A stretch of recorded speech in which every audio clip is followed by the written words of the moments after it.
Salam alaikum. Bonjour à tout le monde. Dans cette vidéo, je vais vous présenter la correction de la première partie du concours d'accès en première année de l'École nationale supérieure de chimie à Konetra pour l'année 2020. Cette première partie sera consacrée à la correction de la matière physique. Allons-y à la barakatillah.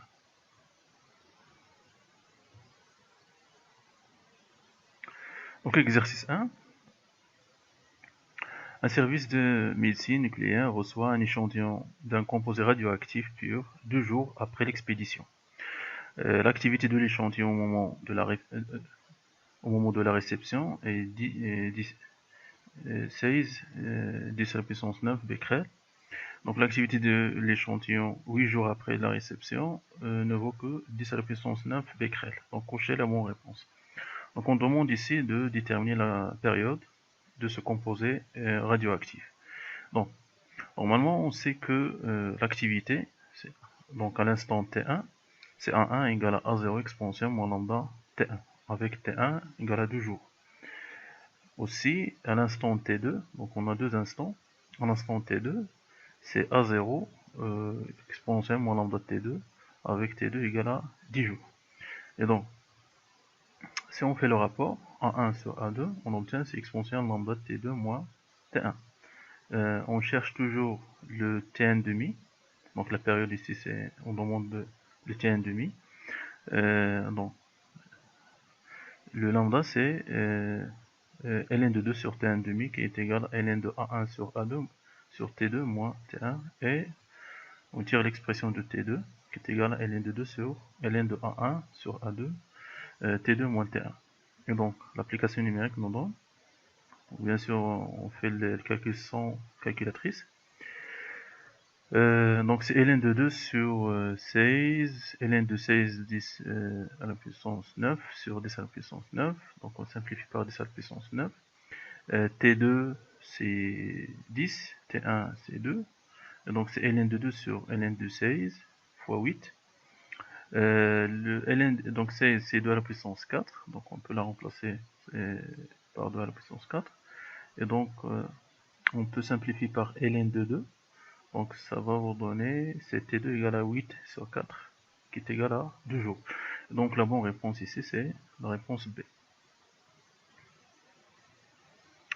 Pour la deuxième question, on demande ici de déterminer l'activité de l'échantillon au moment de l'expédition. C'est-à-dire, on cherche le A0. Et donc, soit on va utiliser la première relation de A1 ou bien de A2, on doit obtenir la même chose. Donc, je vais choisir l'expression de A1 égale à A0 exponentielle moins lambda T1 avec T1 égale à 2 jours. Et donc, le A0, c'est A1 exponentielle lambda T1. Donc, ici, c'est moins lambda T1. Donc, si on divise, on multiplie les deux côtés, si vous voulez, par exponentielle lambda T1, il reste ici A0 égale A1 exponentielle lambda T1. Et donc, si on fait l'application numérique, vous avez A1 c'est 16 19, le T2 T1 demi je vais la laisser en jour, donc c'est 2, on simplifie par 2, reste ln de 2, donc exponentielle de ln de 2 c'est 2, donc 2 fois 16 10 à la puissance 9 qui est égal à 32, 10 à la puissance 9 qui est 32 gigapicrel, et donc la bonne réponse ici c'est C.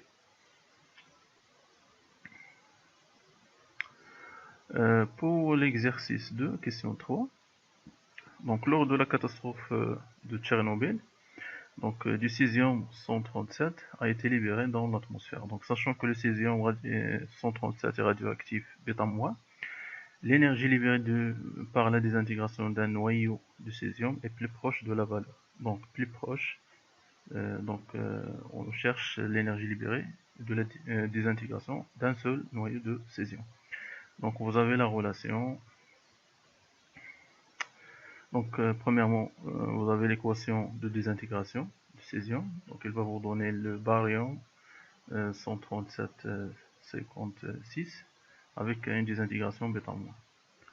Et donc si on calcule l'énergie libérée, c'est la valeur absolue de l'énergie produite qui est égale, c'est la différence Donc la somme de la masse des produits moins la masse des réactifs fois C au carré. Donc si vous faites la somme moins la masse de fusion, vous allez obtenir c'est 1,14 10 moins 3 UC carré. Le UC carré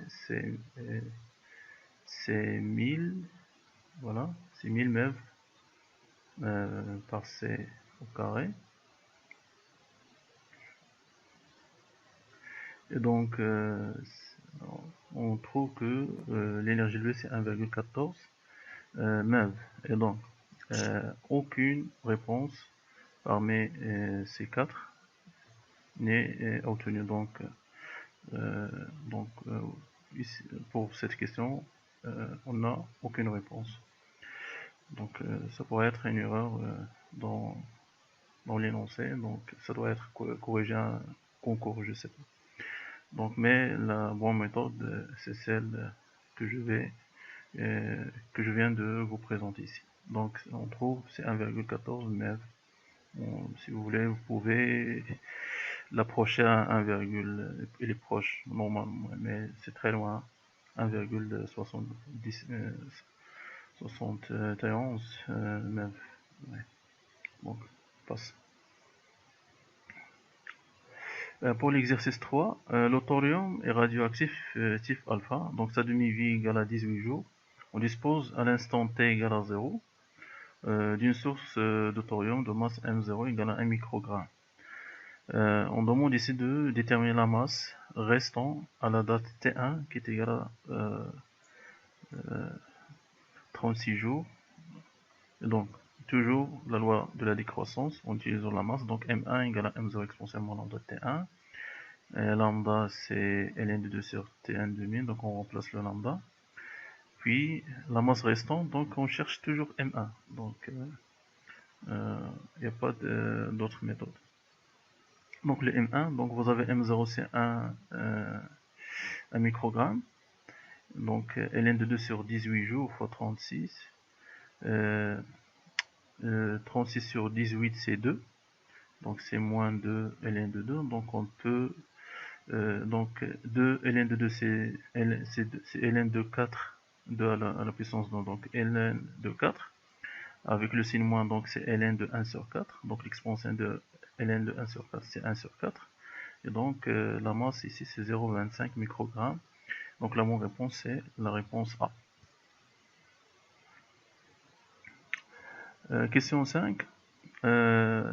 On demande de déterminer la date T2 au bout de laquelle la masse initiale de thorium deviendra égale à M2 égale à 1 nanogramme. Et donc toujours la même méthode, donc M2, la loi de décroissance, M2 en fonction de M2 et T2. Donc M2 égale à M0 exponentielle moins lambda T2. Donc ici on cherche le T2, sachant que M2 égale à 1 nanogramme. Et donc on remplace le lambda par ln de 2 sur T1 demi. On tire l'expression de T2, donc c'est ln de M0 sur M2, ln de 2 fois T1 demi. Et donc le M0 c'est 10 à la puissance moins 6. Le M2 c'est 10 à la puissance moins 9. Ça va rester, c'est ln de 3, 10 à la puissance 3 sur 2. Et le 10, le 10 à la, le ln de 10 à la puissance 3 c'est 3 ln de 10 sur ln de 2 fois 18. Donc vous avez la valeur de ln de 2 dans les données. C'est 2,3. La valeur de ln de 2 c'est 0,7. Et donc 3 fois 2,3 c'est 6,9 sur 0,7. Donc ce rapport est égal à 69 sur 7. Si vous faites la division de 69 par 7 à la main, donc vous obtenez 9,85 donc fois 18. On peut basculer cette valeur sous forme de 985 fois 10 à la puissance moins 2 fois 18. Donc si vous faites le produit 985 fois 18, ça va vous donner 17 730 fois 10 moins 2 qui est égal à 177,3 jours, qui est proche de donc il est proche de 180 jours. Voilà, donc la bonne réponse ici c'est la réponse A.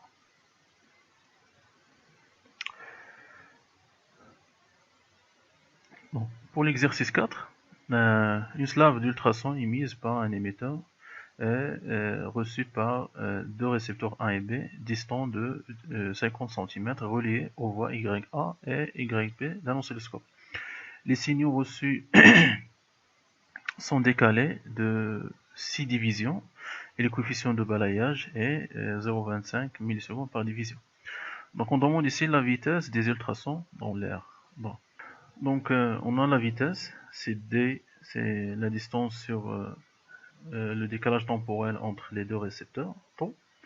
Et donc D sur donc le taux égal à le nombre de divisions fois l'unité de chaque division qui est 0,25 millisecondes. Et donc si on fait les calculs, donc on peut, donc le D c'est 50 cm, donc 50 10 moins 2. Le 1 c'est 6 divisions fois 0,25 10 moins 3. Donc on peut donc on peut changer ce 50, donc c'est 5 10 moins 1. Et le 25 on peut le mettre sous forme de 25 10 moins 2 fois 10 moins 3, donc c'est 25 10 moins 5. Donc le 25 c'est 5 fois 5, on simplifie par 5, ça reste 6 fois 5, 10 moins 4. Le 10 moins 4 vient d'une simplification de 10 moins 1 avec 10 moins 5. Et donc ça va vous donner 1 sur 30, 10 moins 4, qui est égal à 1 sur 3, 10 moins 3, c'est 1 sur 3 fois 1000. Donc ce 10 moins 3 devient 1000, c'est 10 3. Et le 1 sur 3 c'est 0,333. Et donc fois 1000 c'est 333,33 mètres par seconde, qui est proche de 335 mètres par seconde. Donc la bonne réponse ici c'est D. Donc pour l'exercice 5, le sonar permet de déterminer la profondeur des fonds marins. Elle est constituée d'un émetteur et d'un récepteur. Donc le sonar étudié est alimenté par une tension sinusoïdale de fréquence 20 kHz. La célérité des ondes dans l'eau est 1500 mètres par seconde. Donc, vous avez ces 4 propositions, on doit choisir la bonne réponse. Donc je vais vérifier chaque réponse de A à D. Donc pour la proposition A, donc la période correspondant à cette vibration est comprise entre 20 microsecondes et 40 microsecondes. Donc on va calculer la période. Vous avez la fréquence. Et donc vous avez T, c'est 1 sur F, qui est égal à 1 sur 25 10 3. Je peux mettre le 25 5 fois 5, donc 1 sur 5 fois 1 sur 5, et le 10 3 devient 10 moins 3, 1 sur 10 3 est égal à 10 moins 3. Je peux changer le 1 sur 5 par 10 fois 10 moins 1 sur 5, 10 fois 10 moins 1 sur 5, fois 10 moins 3, donc le 10 sur 5 c'est 2, puis 10 sur 5 c'est 2. Donc, et 10 moins 1 fois 10 moins 1, 10 moins 2 fois 10 moins 3, donc c'est 10 moins 5. Et donc, c'est 2 fois 2, 10 moins 5, qui est égal à 4, 10 moins 5, qui est égal à 40 microsecondes. Et donc, elle est égale à 40 microsecondes, n'est pas comprise entre 20 et 40 microsecondes. Donc, l'affirmation A est fausse. Pour l'affirmation B, la longueur d'onde correspondant à cette vibration est comprise entre 0,7 mètres et 0,8 mètres. Donc on va calculer la longueur d'onde. Donc lambda c'est la vitesse sur la fréquence. Vous avez la vitesse c'est 1500 sur 20 000 qu'on peut changer, c'est donc 15 sur 2. Donc 10 à la puissance 4 c'est 10 devient 1 sur 10 à la puissance 4, c'est 10 à la puissance moins 4. Et le 15 fois 100, voilà, 1500 c'est 15 fois 100. Donc 15 sur 2 c'est 7,5. Et le 100 fois 10 moins 4 c'est 10 moins 2. Donc c'est 0,075 mètres. Donc c'est faux. Donc cette affirmation B est fausse. Donc c'est la même Question. Donc on a déjà calculé la lambda, donc elle est déjà comprise entre 0,074 et 0,076. Et donc l'affirmation C est correcte. Pour la dernière affirmation, cette vibration est dans l'infrarouge. Normalement, les ondes sonores sont des ondes mécaniques, ne sont pas des ondes électromagnétiques. Et donc, pour les vibrations infrarouges, sont des ondes électromagnétiques. Donc, ce sont des ondes lumineuses. Donc, les ondes lumineuses sont des ondes électromagnétiques et se propagent à la vitesse de la lumière dans le vide. Et donc, l'affirmation D est fausse. Pour l'exercice 6, un laser hélium-néon de puissance 2 milliwatts émet un faisceau de lumière monochromatique de longueur d'onde lambda 0 égale à 630 nanomètres. Vous avez les données. Bon. On demande ici de déterminer le nombre de photons par seconde dans ce faisceau de lumière. Et donc, normalement, vous avez la puissance, c'est l'énergie totale. Hein. On parle de l'énergie totale du faisceau par unité de temps. Donc vous avez l'énergie totale, c'est le nombre de photons fois l'énergie de chaque photon. Avec l'énergie de chaque photon chez Hc sur lambda 0. Un seul photon, son énergie c'est Hc sur lambda 0. Donc A c'est la constante de Planck, C c'est la vitesse de la lumière et lambda c'est la longueur d'onde. Et le delta T, vous avez, c'est une seconde. Donc on va déterminer le nombre de photons dans une seconde. Et donc si on remplace, donc la puissance c'est n E lambda 0 sur delta T. Donc on peut tirer le nombre n de photons pendant une seconde. Donc si vous faites l'application numérique, c'est la puissance c'est 2 10-3, delta T c'est 1, lambda 0 c'est 630 10-9, constante de Planck c'est 6,62 10-34 et la vitesse de la lumière c'est 3 10 à la puissance 8. On fait les simplifications, donc c'est 2, donc 10-3 fois 10-9 c'est 10-12. Le 630 je peux changer en 6, ça devient 63 fois 10. Le 6,62 fois 3 fois 10 à la puissance, donc 10 à la puissance 8 moins fois 10 à la puissance moins 34, c'est 10 à la puissance moins 26. Je peux changer le 6,62 en 2 multiplié par 3,31 et le 63 en 3 fois multiplié par 21. Donc pour plus de simplification. Et donc, on simplifie. Le simplifie par 2. On simplifie le 3. Et on simplifie les puissances. Donc, il reste 21 sur 3,31. Et 10 moins 11 divisé par 10 moins 26, c'est 10 à la puissance 15. Et le 3,31, c'est à peu près 10 sur 3. Je peux l'approcher par 10 divisé par 3. Donc je multiplie le 21 par 6 par 3, c'est 63. Et je divise le 10 15 sur 10, c'est 10 à la puissance 14. Et donc ça va vous donner, c'est 6,3. Donc le 63 c'est 6,3 fois 10. Et donc c'est 6,3 fois 10 à la puissance 15. Donc la bonne réponse ici c'est A. Pour la question 9, donc un autre laser émet un faisceau de lumière monochromatique qui se propage dans le milieu transparent et homogène d'indice de réfraction absolue n égale à 4 sur 3. Donc sa fréquence et sa longueur d'onde dans le milieu précédent sont respectivement nues, donc la fréquence inconnue, et lambda c'est 520 nanomètres. Donc on demande ici de déterminer la valeur de sa fréquence. Donc normalement la fréquence c'est la vitesse sur la longueur d'onde. Bien sûr ici c'est la vitesse dans le milieu de propagation. sur la longueur d'onde. Et là, la vitesse normalement c'est c sur le coefficient de réfraction, donc fois 1 sur lambda.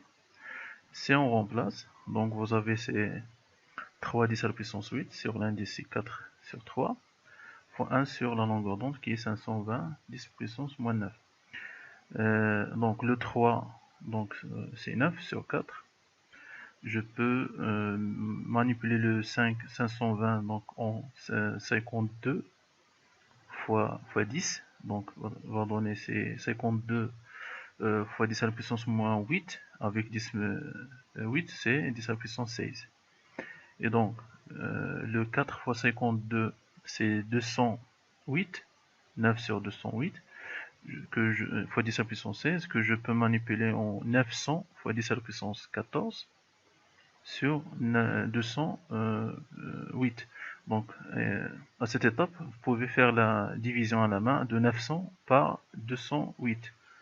Seulement deux chiffres, c'est suffisant. Donc c'est 4,3 fois 10 à la puissance 14 qui est égal à 0,34 43 fois 10, donc fois 10 à la puissance 3 fois 10 à la puissance 11. Donc 10 à la puissance 14 c'est 10 à la puissance 3 fois 10 à la puissance 11. Donc ça va vous donner c'est 0,43 fois 10 à la puissance 3 fois 10 à la puissance 12 qui est égal à 0,43 fois 10 à la puissance 12 kHz. Le 10,3 devient kHz. Et donc la bonne réponse ici c'est la réponse B. Pour la question 10, on demande ici de cocher la bonne réponse. Donc on va tout de même vérifier les 4 affirmations données. Donc pour l'affirmation 1, la fréquence d'une onde lumineuse monochromatique dépend du milieu de propagation. Normalement pour la fréquence des ondes lumineuses sont indépendants du milieu de propagation, sont des grandeurs constantes. Donc la fréquence ne dépend pas du milieu de propagation, elle est constante. Donc l'affirmation 1 elle est fausse. Pour l'affirmation B, la diffraction et les interférences mettent en évidence la nature ondulatoire de la lumière. Donc c'est correct. Donc la diffraction et les interférences donc, sont justifiées par le caractère ondulatoire de la lumière. Donc on va vérifier les deux autres. On va les corriger aussi. Dans un milieu matériel transparent, la célérité de la lumière est plus grande que dans le vide. Normalement, c'est faux, parce que la vitesse dans le milieu matériel transparent est plus petite que dans le vide. Pour D, la longueur d'onde d'un laser est indépendante du milieu de propagation. Aussi, c'est faux. Donc, normalement, la longueur d'onde change si le milieu de propagation change. La longueur d'onde dans le vide est différente de la longueur d'onde dans un autre milieu dont le coefficient de réfraction est différent de 1. Pour l'exercice 7, un biologiste veut mesurer le diamètre d'un fil d'araignée. Donc pour ce faire, il le dispose dans le faisceau d'un laser hélium-néon de longueur d'onde 628 nanomètres et observe dans la direction perpendiculaire du fil d'araignée l'image de diffraction sur un écran placé à la distance d égale à 1 mètre, donc de celui-ci. Donc sachant que la largeur angulaire de la tâche centrale de diffraction est donnée par alpha égale lambda sur r, où r est le rayon du fil d'araignée, et que le biologiste mesure cette tâche de longueur d égale à 1,4 cm sur l'écran, on peut déterminer le diamètre du fil. Ici on cherche le diamètre qui est égal à 2r. Hein. Et donc vous avez le alpha, c'est lambda sur r, est égal à d sur 2d. Et donc le r égale à 2 lambda d sur petit d. Si on fait l'application numérique, c'est 2 fois 628 10-9 fois 1 sur 1,4 10-2 en conversion en mètres. Donc après simplification, donc le 1,4 c'est 2 fois 0,7. Donc on simplifie le 2, donc ça reste 0,7. Et le 10-2 avec 10-9 c'est 10-7. Et donc on va faire donc le 0,7 c'est 7 fois 10-1 va se simplifier avec 10-7 va donner et 10 moins 6. Et on fait la division de 628 par 7 à la main. Donc vous allez obtenir 89,7. 10 moins 9, c'est les proches de 90. 10 moins 3 mm. On change ici seulement 10 moins 6, c'est 10 moins 3 fois 10 moins 3. Donc 10 moins 3 mètres, c'est millimètres. Donc c'est 10 moins 3 mm. Qui est égal aussi 9, 10 moins 2 mm. Et donc le diamètre, c'est 2 fois le rayon. Donc 2 fois le rayon, c'est 18. 10 moins 2 mm, qui est 0,18 mm, qui est proche de 0,20. Donc la bonne réponse ici, c'est D. Pour l'exercice 8, un condensateur de capacité C est chargé à l'aide d'un générateur débitant un courant d'intensité constante I0 égale à 2 mA. On cherche ici la tension en borne des armatures, donc pendant 10 secondes. Normalement, le U, c'est Q sur C, et lorsque le condensateur est chargé à l'aide d'un générateur de courant, donc Q égale à I0 fois delta T sur C, et donc le I, c'est 0, c'est 2 10 moins 3 fois 10 secondes sur 5, 10 moins 3 farad.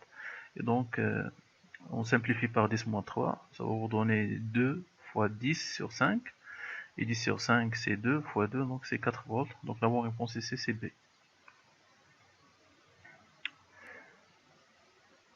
Donc pour la question 13, donc l'énergie électrique stockée dans le condensateur. Normalement l'énergie c'est 1 demi CUC au carré.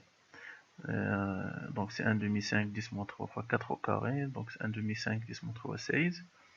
Le 16 sur 2 c'est 8. Donc fois 5 10 moins 3. Donc 8 fois 5 c'est 40. 10 moins 3. Donc c'est 4 10 moins 2 joules. Donc la bonne réponse ici c'est C. Pour la question 9, donc un circuit série comprend une bobine d'inductance L, une résistance R et un condensateur de capacité C. Donc le schéma de l'oscillogramme de l'évolution au cours du temps de la tension borne du condensateur et la figure 2. Donc on demande ici de déterminer la fréquence des oscillations pseudo-périodiques. Normalement, la fréquence c'est F égale 1 sur T. Donc pour la période ici, donc je prends la période de 5, le temps de 5 périodes. Donc 5 périodes, c'est 20 millisecondes. C'est plus... Ou bien 2 périodes et demi, c'est 10. C'est évident. Et donc, le t, c'est 20 sur 5 qui est égal à 4 millisecondes. Et donc, par calcul, on remplace le t, c'est 1 sur 4 10 moins 3, 1 sur 4 c'est 0,25 fois 10 à la puissance 3, et donc c'est 250 Hz. Donc la bonne réponse ici c'est D. Pour la question 15, on admet que l'amortissement ne modifie pas sensiblement la fréquence des oscillations. Donc calculons la capacité du condensateur C si l'inductance égale à 0,1 Henri. Donc la valeur de la capacité elle est proche de. Donc normalement C c'est T carré d'après la relation de la pseudo-période qui est égale à peu près la période propre. Donc c'est C égale à T à la puissance au carré sur 4 pi carré fois 1 sur L. Si vous remplacez, c'est 4 10 moins 3 sur 4 fois 10. Donc j'approche le pi carré par 10. Et donc 1 sur 0,1. Donc ça c'est 16 10 moins 6.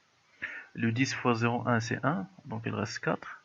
Donc 16 sur 4 c'est 4 fois 10 moins 6 qui est 4 microfarads. Donc la bonne réponse ici c'est C.